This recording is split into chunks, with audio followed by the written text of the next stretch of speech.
సంవత్సరాల తరబడి ఎన్ని మందులు వాడినా మీ మోకాల నొప్పులు తగ్గట్లేదా? ప్రాణ పెయిన్ క్లినిక్ లో అత్యాధునిక చికిత్స.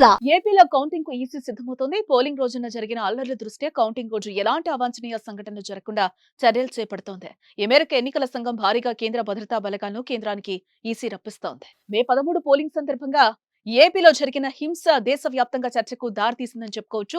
ప్రధానంగా పల్నాడు జిల్లాతో పాటు తాడిపత్రి నియోజకవర్గంలో జరిగిన అల్లర్లు తీవ్ర దుమారాన్ని రేపాయి. పోలింగ్ రోజునే కాకుండా నిన్నటి మొన్నటి వరకు ఆ మంటలు చల్లారకపోవటం కలకలం రేపింది. అతి కష్టంతో కేంద్ర భద్రతా బలగాలు రాష్ట్ర పోలీస్ శాఖ గొడవలను కంట్రోల్ చేశాయి. ఇక కౌంటింగ్ సమీపిస్తోంది. జూన్ 4న రాజకీయ నేతల భవితవ్యం తేలిపోనుంది. ఈ నేపథ్యంలోనే అలర్ట్ అయింది ఈసీ. ఎటువంటి ఘర్షణలు జరగకుండా చర్యలు తీసుకుంటుంది.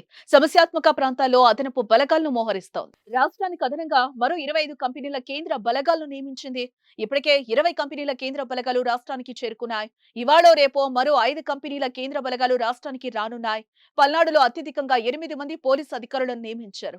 కృష్ణా జిల్లాకు చిత్తూరు జిల్లా విజిలెన్స్ అండ్ ఎన్ఫోర్స్మెంట్ ఎస్పీగా పనిచేస్తున్న లావణ్య లక్ష్మిని విజయవాడ పోలీస్ కమిషనరేట్ కు సిఐడి డిఎస్పీ సోమన్న నియమించారు ఏపీ డీజీపీ. అనంతపురం జిల్లాలోనూ అల్లర్లు జరిగే అవకాశం ఉండటంతో కౌంటింగ్ కేంద్రాల దగ్గర భారీ భద్రతను ఏర్పాటు చేశారు. జిల్లాకు 3 స్పెషల్ అధికారులను నియమించారు. పూర్తిగా కేంద్ర బలగాల నిఘా నీడలో కౌంటింగ్ జరిగేలా ప్లాన్ చేసుకుంది. అలాగే ఫలితాలు అనంతరం విజయోత్సవాలు, ఊరేగింపులు, కవ్వింపులు లేకుండా స్పెషల్ యాక్షన్ చేపట్టింది. కౌంటింగ్ తర్వాత 15 రోజుల పాటు అప్రమత్తంగా ఉండాలని కేంద్ర ఎన్నికల సంఘం సూచన చేసింది. దీంతో రాష్ట్రంలో శాంతి భద్రతలకు విఘాతం కలగకుండా చర్యలు చేపడుతోంది ఈసీ. సుమన్ టీవీలో మీ పర్సనల్ అండ్ బిజినెస్ ప్రమోషన్స్ కోసం కింది నెంబర్ కి కాంటాక్ట్ చేయండి.